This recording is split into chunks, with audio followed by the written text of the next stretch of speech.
Microsoft announced it's buying Activision Blizzard for $68 billion of cash. Microsoft's got a lot of cash. And I think we all understand like why this is a great idea for Microsoft with Xbox. And obviously, Activision owns Call of Duty, which has 120 million or so monthly active users. They also own a bunch of nerd stuff from Blizzard, like Diablo, World of Warcraft, my favorite, StarCraft. And those have upwards of 40 million. They also had bought King, if you remember that. They make Candy Crush and those kind of casual games, which have 250 million users. But even with all of these, it's a highly fragmented market. But in related news, Lina Khan, the, I believe, 32-year-old head of the FTC, who has written a bunch of pieces. We talked about this on All In episode 36, sat down with Kara Swisher and Andrew Ross Sorkin for an interview. And basically, we're moving, or she intends to move the goalposts on antitrust. I want to play 3 clips and have you each react to them. Here's the first one. And this is her take on changing the antitrust from consumer harm to now shift to, does this deal, and we'll take the Activision deal here as but one example, but you could take the Instagram and the YouTube deals as well. Do these deals substantially reduce competition in the future? Let's watch the first clip. In certain cases, maybe too much success.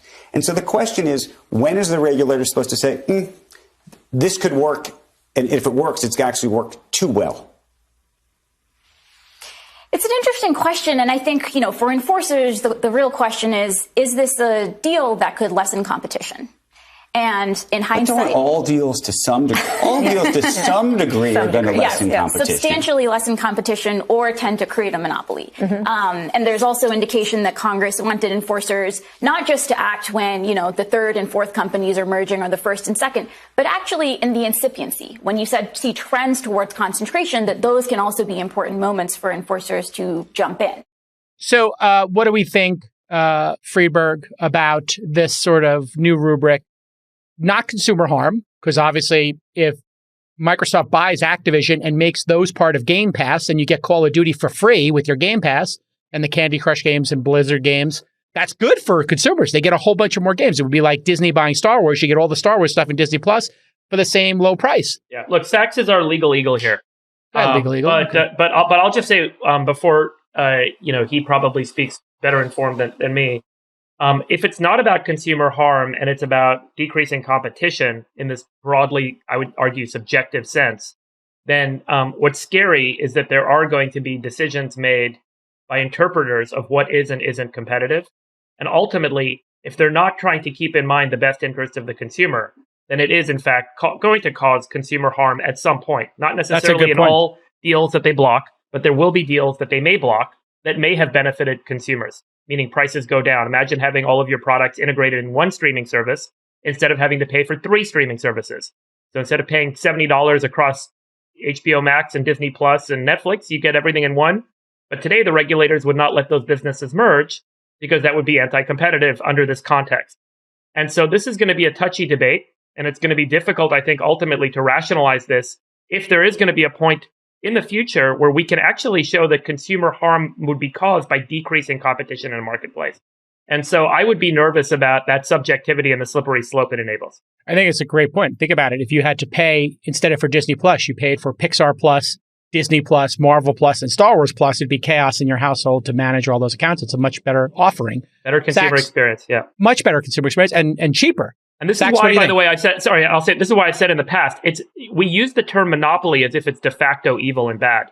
But not all monopolies or businesses that have very big moats, is another way to kind of describe them, are necessarily bad for the customer. You get cheaper products, you get better products, you get more of an advantage. They may ultimately be yielded to be anti-competitive in a harmful way, but not necessarily always. But let me explain to you where she's coming from. Like, there's a fundamental pillar of capitalism that says that excess returns must get competed away. So if a capitalist system is to be efficient, if a company has profit margins of 99%, competitors emerge, pushing those profit margins down to something reasonable where you get to some sort of equilibrium. And the whole principle of what she's saying is in the absence of competition, we don't really know what the equilibrium return really looks like. And she's not saying that, but that is the implicitness of what she's saying. And so if you allow all of this stuff to aggregate, maybe Google shouldn't have 45% EBITDA margins. Maybe in a really competitive society, they would only have 18%. And that's actually better net for the system. The problem is that counterfactual, to your point, Friedberg, is impossible to measure. How do you know? And how much value do you need to take away of the panoply of things that Google does to figure that out? And that's, I think, where the problem with it. But, let's be clear. In 2019, I wrote in my annual letter, there's a section called the tightening of the regulatory noose, and meaning it was a framework for how to basically dismantle big tech. And element number one of that was a changing regulatory landscape. And it's really incredible to see it in front of our eyes. We got a bill that just left judiciary, right? That was effectively voted across the aisle. That's now going to go to the floor of the Senate, which is going to rewrite some of these anti-competitive bills. It was like 75-25, and it was a 50-50 committee of Democrats and Republicans, so clearly across the aisle. Clearly across the aisle. And I mean, the funny thing about that was Feinstein and Padilla, the two Democratic senators from California, where most of these companies are, in the Wall Street Journal article that I read, railed against it, but still voted for it to go to the floor. So I think some version of that is going to pass. She's going to go and scrutinize these companies. I still think this Microsoft Activision deal on balance gets done, because if you take the absolute values away from it, the reality is that it's an adjacent part of Microsoft's core business, and there's nothing fundamentally monopolistic about what would happen if you let Microsoft and Activision come together. Could it reduce competition in the future, I think would be her new lens. And if Xbox has Call of Duty and Sony PlayStation doesn't, or the next console doesn't, maybe it does. You could make the argument. Sachs, what are your takes on this very hard to apply standard of reducing future competition? Because as Aaron Ross Sorkin said very clearly, all of these reduced competition, it's now we got to get into what does the word substantially mean in this context. Yeah, so my take on Lina Khan is that she's got some worthwhile observations on the problems posed by these big tech monopolies, but I don't think she's got the right remedies. So on the observations, I think she's correct, broadly speaking, that these big tech companies, the FANGs, they have way too much power in the marketplace. They are now gatekeepers over the internet. They control all these powerful platforms. And broadly speaking, it is time, I think, to basically have some limits on those powers, make sure they don't abuse it. I think she's also right that the traditional standard of consumer harm doesn't really capture that sort of concept of market power for these free ad-based services, right? Because there is no pricing.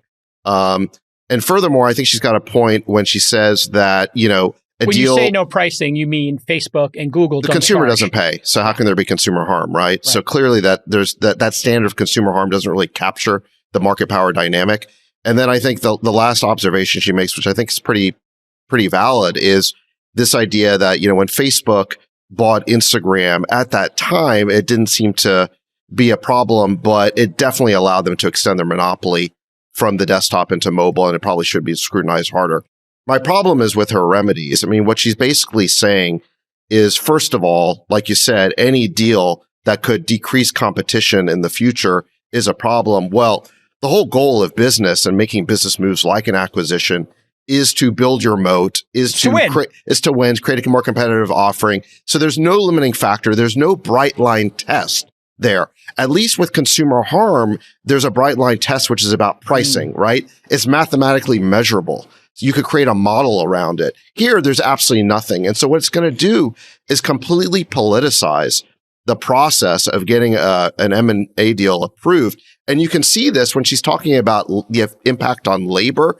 I mean, this is a total sop to let's go to that This is a total sop to the labor constituency in the Democratic Party because, look, Facebook and Google, no matter how powerful monopolies they may be, they don't have a dominant position in the labor market. It's just not true. They're competing for the same engineers that every tech company is competing for. So she's bringing a purely political consideration in now.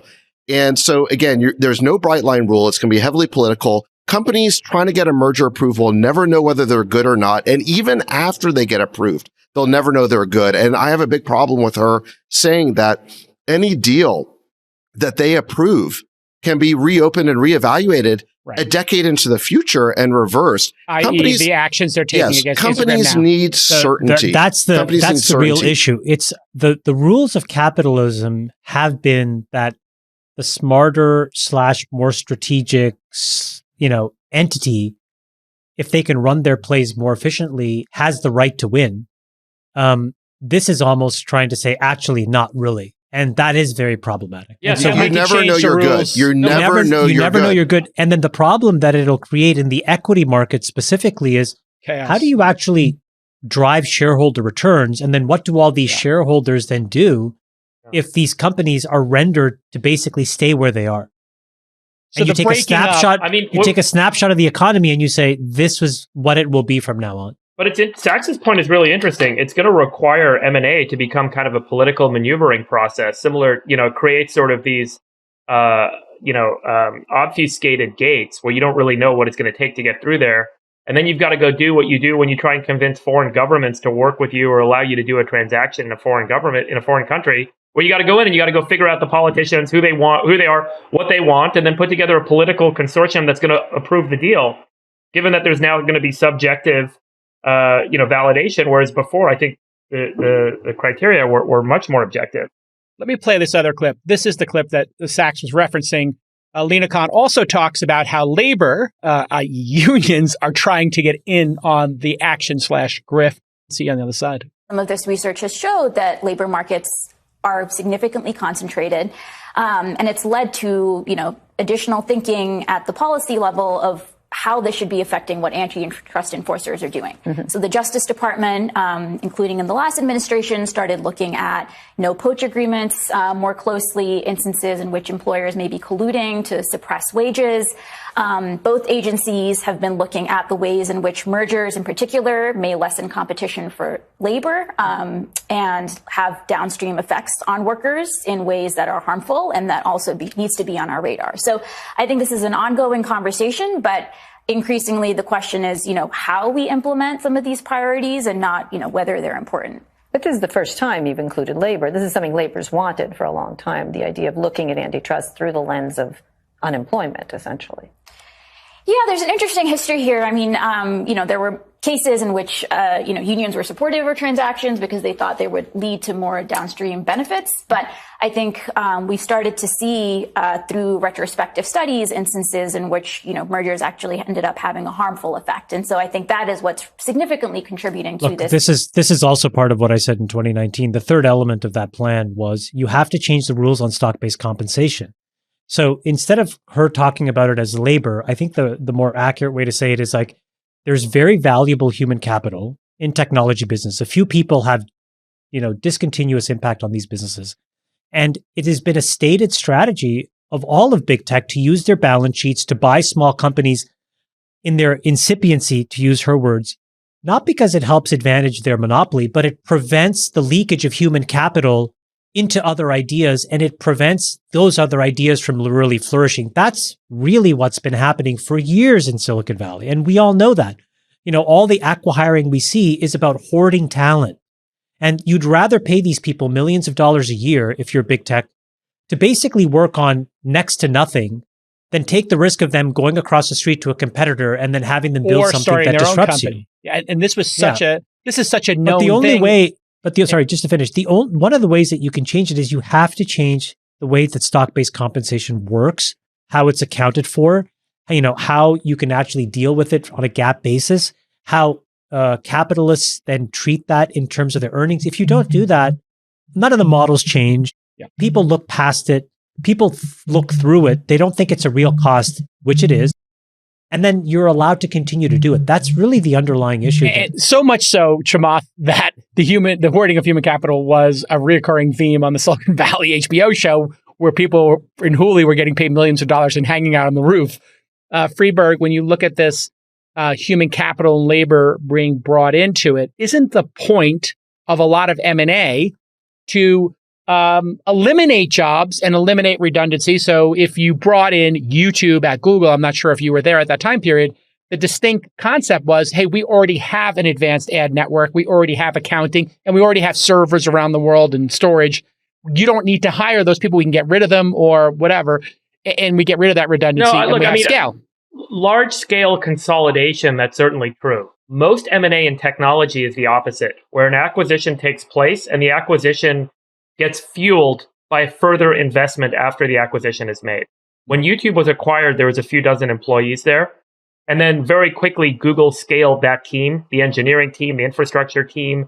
They even had their own independent ad sales team to thousands of employees.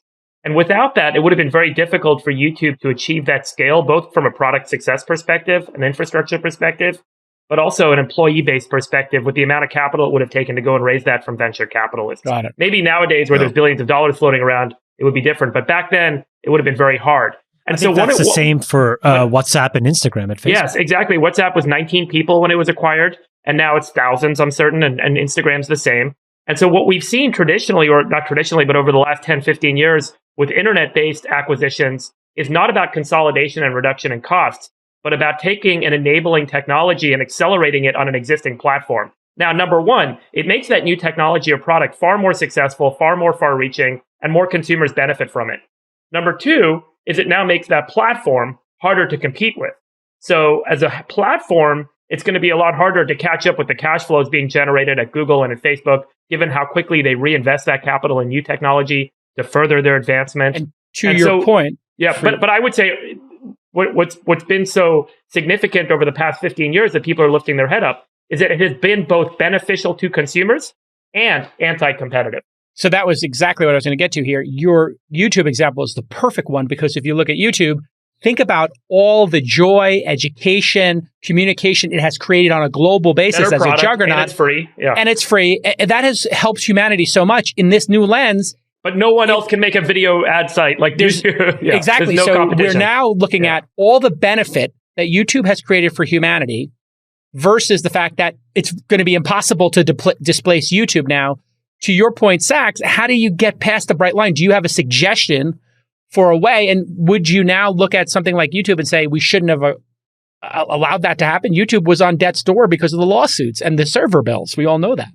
Right. Well, this is the uncertainty that's going to be created. And I think this administration is creating tremendous business uncertainty. I think the reaction of a lot of big tech companies is just going to be to stop doing M&A until the situation gets clarified because they just don't know. Target companies are going to want to have huge breakup fees.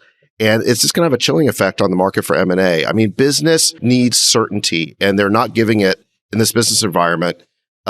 Jamal, before we get to you, just let me kind of make one point about that last clip on the labor point.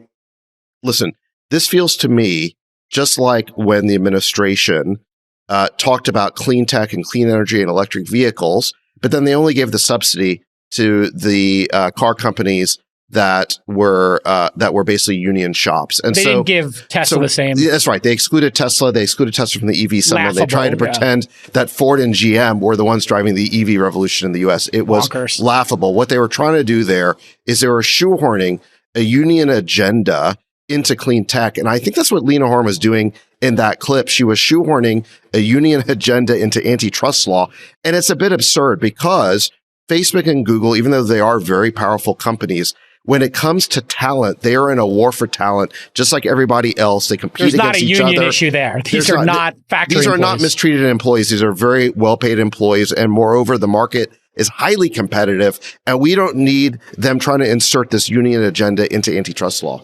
You got to think that, for example, going back to Microsoft Activision, obviously the bankers would have called Apple and Facebook and Google as well. I mean, it's absurd that they wouldn't have. Yeah, they reviewed the packet. The minute that you think you have a bona fide offer, one of the things you have to do is essentially, get an opinion letter, and also to make sure that as a public market shareholder, you can justify that you've evaluated all the other options, right? Sure. But it's really quite telling, to David's point. I don't think that if you were Facebook or Google or Apple, you could have credibly made an offer because the calculus in the back of your head was not whether it had business logic, but whether you could actually get it through the FTC. But Microsoft did because Microsoft is no longer seen as a threat. And look, we said this in our awards show 2 or 3 episodes ago. They have really been the most untouched in the last decade by antitrust scrutiny, whether it domestically or internationally. They've largely skated under the radar after paying the price for an entire decade. I think a lot of that has to do with the fact that Microsoft's effectively pivoted, with the exception of this gaming, into being an enterprise software company. And the politicians just care a lot less about enterprise software. It doesn't capture the public's imagination. It's the big consumer companies that get all of that attention. Fascinating point. Like literally the consumer and the bread and circuses of this is what's driving it. Like people hate big tech and Trump got banned from it, yada, yada.